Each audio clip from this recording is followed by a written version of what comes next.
ნიგვის და ბროწეულის წვენში, ჩახრაკული შემწვარი ქათმის ნაჭრები, თონის პურით და წითელი ღვინით. რაღაც ღვთაებრივი გამოვიდა. მიჭირს გადმოგცეთ სიტყვებით, ამიტომ უყურეთ ვიდეოს ბოლომდე და თავად შეიგრძნობთ გემოებს. დავიწყოთ მომზადება.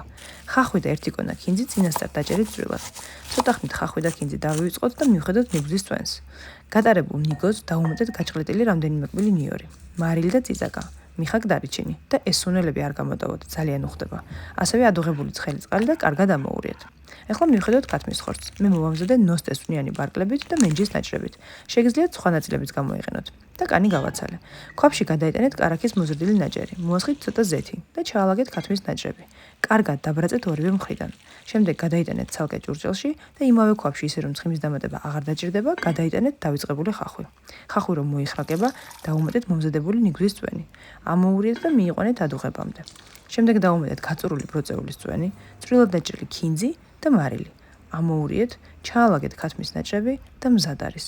ეს კერძიც ხელიც უგემრიელესია და მეორე დღეს მაცევრიდან გამოღებულიც არაჩვეულებრივია. გემრიელად მიირთვით.